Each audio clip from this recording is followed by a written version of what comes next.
This forecast is powered by Johnson's Appliances and Bedding, your local independent appliances and bedding retailers. Visit us in store or online at johnsonsappliances.net.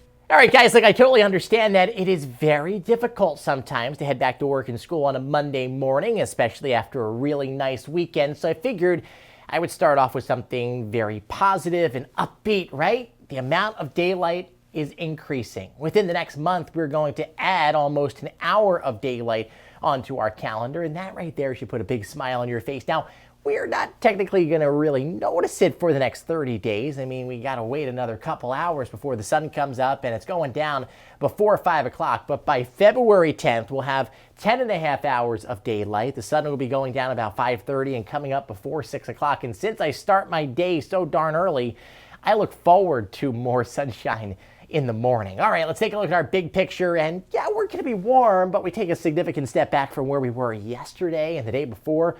Both days got to 70 degrees for some of you, and we're going to be a far cry away from that, but we're still going to be unseasonably warm and pretty comfortable out there. But I don't think you'll be able to get away with the shorts today. We have the system down to our south over Delmarva, Virginia, and the Carolinas. It's going to stay down there thanks to high pressure, and I think that's going to start to move up towards our area. At least we'll have a couple shower chances tomorrow. Most of today is going to be dry. We have a northeast wind that's going to solidify and lock in the cloud cover overhead, so we lose the bright blue skies that we're seeing over the weekend. 39 right now in Philadelphia, 43 over in Atlantic City, 34 up in New York, and 30 in Scranton. A lot of cold air available this morning.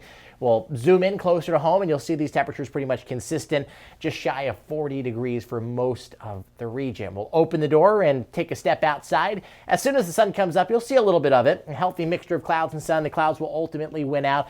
Temperatures starting off in the lower 40s as you're heading off to work and school this morning. So clouds will increase from south to north, and we'll be dealing with the cloudy skies pretty much all day. We'll try to clear out a little bit for tonight.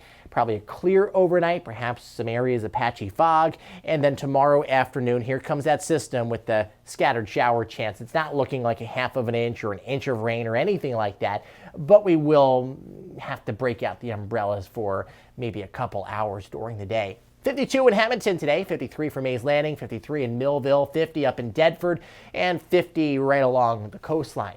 More clouds and sun, but I am cautiously optimistic that we could see some breaks in the cloud cover. Tonight, it's going to be cloudy and cool. We wouldn't really call it cold. I'm thinking 39, the lowest we get, generally around 40 tonight.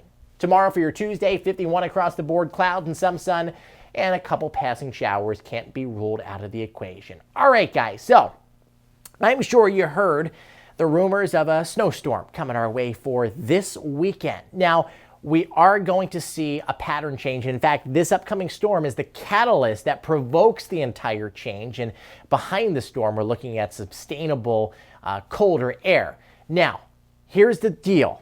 I put together this forecast guideline to give you an idea of where we are in the forecast process, because what happens is somebody gets a hold of a forecast map, a single run of one model that might paint a 10-inch scenario for our backyard. Now, these models are run multiple times a day, and when you look at them 4, 5, 6, 7 days out in advance, they're not as accurate as where they will ultimately end up within the next 3 or 4 days out ahead of us. So when we're 6 to 8 days out, we start to recognize the pattern, and we use words like it's possible.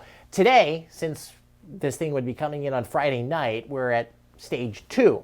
Which would be 4 to 5 days out, and we're going to start to use words like it's becoming more likely as we see more persistence amongst our forecast models.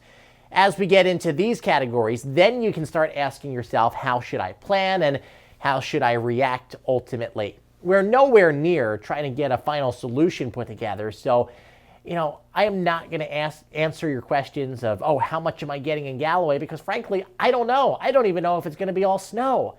We got to figure that out, and I think I'll have that answered over the next couple days. So just put your foot on the brake and pump it just a little bit. Stay connected on Facebook, Instagram, and Twitter. It's at Nor'easter Nick. You can also go to my website, nor'easternick.com. Let's take a gander at the 7-day. Wednesday's not too bad, up near 60 for some of you. Lower 50s on Thursday. Cold and bright on Friday.